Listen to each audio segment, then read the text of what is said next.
All right, last day of section 4.4. We're going to focus on evaluating trig functions of real numbers and of all kinds of different angles. All right, it's going to be a big part of Thursday's test. So make sure you can get this skill down, okay? All right, so let's get to this page.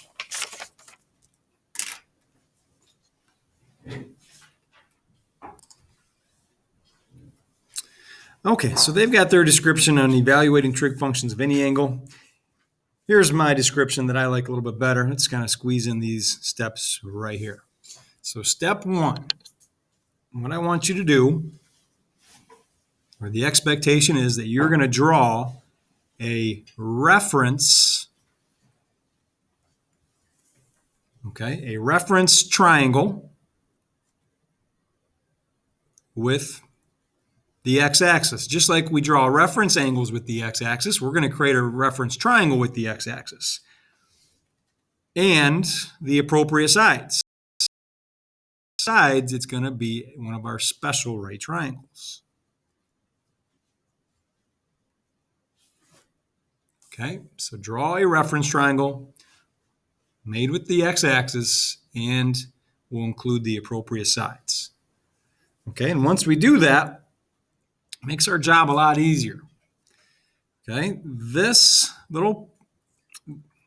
characteristic, or this property I'm about to show you, works for all 6 trig functions. So it works for all 6 trig functions. I'm just going to write it in terms of sine, but now I'll come back and emphasize this again. It works for all of them. The sine of any angle you could think of, 1,000 degrees, 20 degrees, 30 degrees, the sine of any angle you can come up with will be equal to plus or minus the sine of its reference angle. And that's where the tie into these reference angles are so important. It makes our job a lot easier. We don't have to focus on the infinite amount of angles we could think about. All we got to focus on is the reference angle. And that'll help us solve the problem. Okay? So let me demonstrate here with number 22.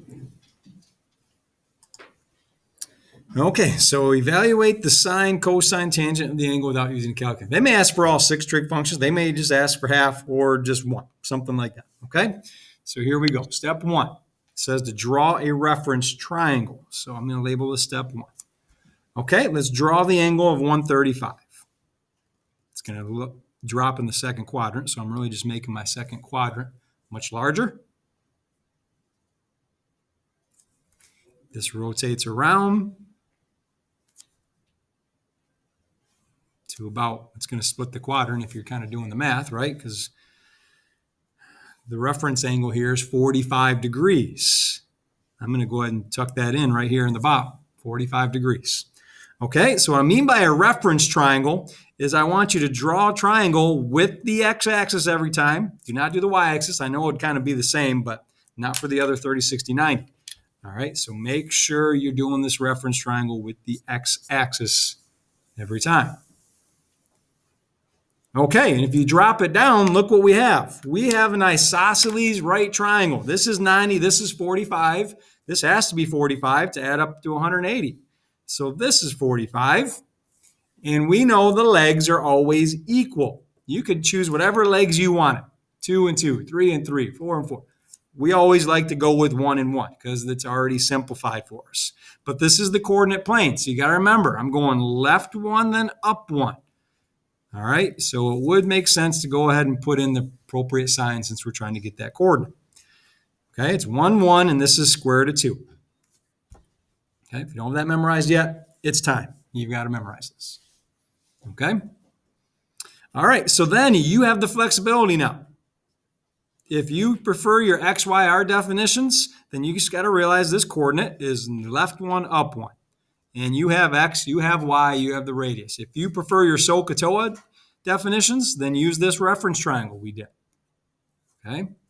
So the sine of 135 degrees is equal to, now I'm not going to do this every time, but I want to apply this at least once so you understand.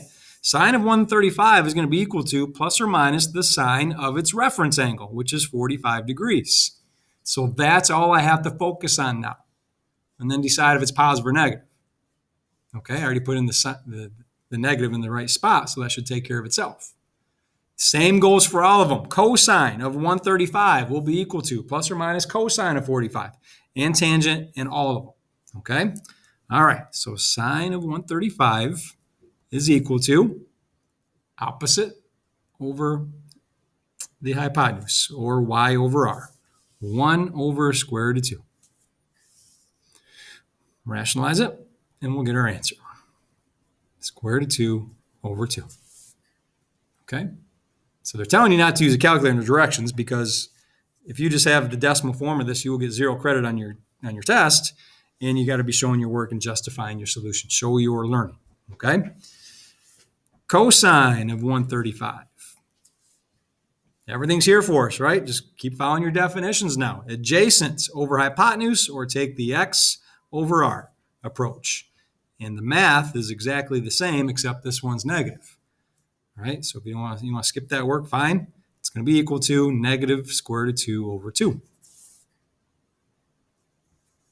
And tangents of 135 will be equal to y over x, or opposite over adjacent. So we get 1 over a negative 1, or just negative 1. Okay? All right, let me take you through one more, 23, and then have you try 24, and then kind of the same thing with the radians. 23, 420 degrees. So this is more than one full rotation, and it's going to land in the first quadrant. So here we go. Step 1. Let's get a good sketch going.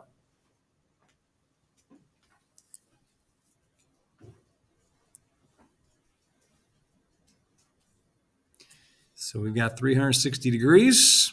If I do the math, take it away, it's 60 degrees left over. So I'm going to go about 2/3 of the way through and extend this terminal side. Okay. All right, I'm going to grab a point on this terminal side, drop it down to form a reference triangle with the x-axis, not the y-axis. The y-axis will really mess this one up. Okay, I'm also going to tuck in my reference angle, right? That was 60 degrees. So again, the sine, and all of them, the sine of 420 will be equal to plus or minus now just the sine of 60. That's all I have to worry about. Okay, so I'm not going to keep writing this every time. I just wanted to at least show you once. So let's just jump right to sine of 420.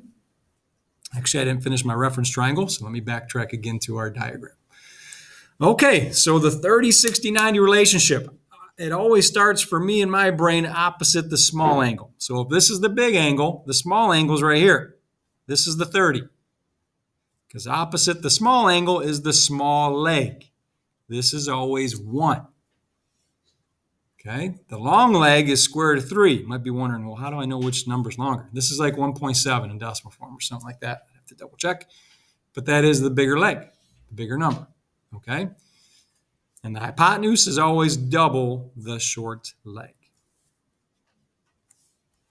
Okay. All right, so once again, I mean, the only thing you got to get used to is this new concept, and then making sure you've got these special right triangles memorized. But this is just all definitions now. Opposite over hypotenuse. Review. Cosine of 420 degrees is equal to the adjacent over hypotenuse, or x over r if you prefer to get your coordinate, right? That was the other option. Over 1 up square root of 3 would be your coordinate approach. All right, so that's 1/2. Tan 420 is square root of 3 over 1. Okay, so there's my 3 answers.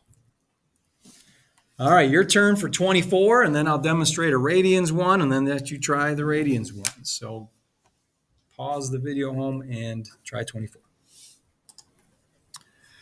Okay, so negative 240. Here's our 60-degree reference angle. So here's 30 degrees. Opposite 30 is the short leg, and the hypotenuse is always double that. Okay, long leg is square root of 3 here. Okay, so then think about getting to this spot in the second quadrant. It's negative x, positive y. Or you could just use your rules and say only sine's positive. That's fine, and the other ones are going to be negative. but I think it's best to probably put that in there for you. Okay. All right. So sine is going to be y over r, or opposite over hypotenuse, looking at this angle. So we get square root of 3 over 2. Cosine negative 240. Tangent negative 240. Okay. Careful not to say tangent 60, right? We use the reference angle to find this because really technically the tangent of 60 degrees is in the first quadrant and it's positive square root of 3. So don't write that down. We use the reference angle to figure it out, but it might be positive, might be negative. So it's appropriate to still use the angle at hand. Okay. So don't write it that way. Okay. All right. Let me take you through this radians one and then I'll have you try the other two. We'll wrap this up. Okay, now since we're trying to draw the angles and locate the 30, the 60, or the 45 degree reference angle, I'm okay with you changing this to degrees. And that's why yesterday I was saying I'm okay with you changing these reference angles to degrees because of this scenario. So if you take the time to multiply this by the 180 over pi and you reduce it, we get 300 degrees. Probably just want to stick with that. Sure, we could get by with doing 1 2/3 and realizing that the reference angle is pi over 3. And if you're comfortable with that, go ahead. But I'm trying to appeal to the masses here, and I think changing this to 300 would be best. All right, so 300 degrees, what would that look like? Well, I know these 3 right angles gets me to 270. So that means I have another 30 degrees here. Now, this is where some students do the 30 degrees in their mind, and then they get tricked and do the reference triangle with the y-axis. Don't do that.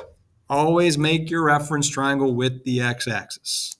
Okay, just the way these exact values work, so follow the rules. All right, so you see how this is a lot of repeat, though. If it's in radians, it's not much different. Once you convert it to degrees, the reference angle is 60 degrees again. Okay, so if that's 60, that means 30, my small angle's here, my small leg is here. Hypotenuse is double, long leg is square root of 3.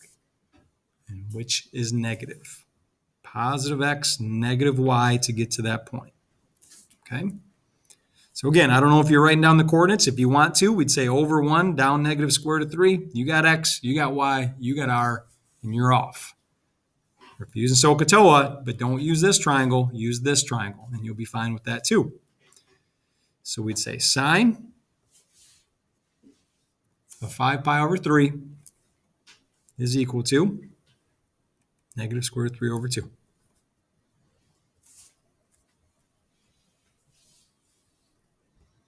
Cosine of this triangle is going to be 1/2. Notice that's the only one that's positive. Let's check our rule. A smart trig class. Yep, cosine's supposed to be positive here, so it's matching up. Where tangent will be negative square root of 3. Some of these values were kind of repeating themselves, but they will be mixed up on 26 and 27. Okay, your turn. Pause, try those two, and then we'll wrap it up with some feedback. All right, so here's our answers for 26.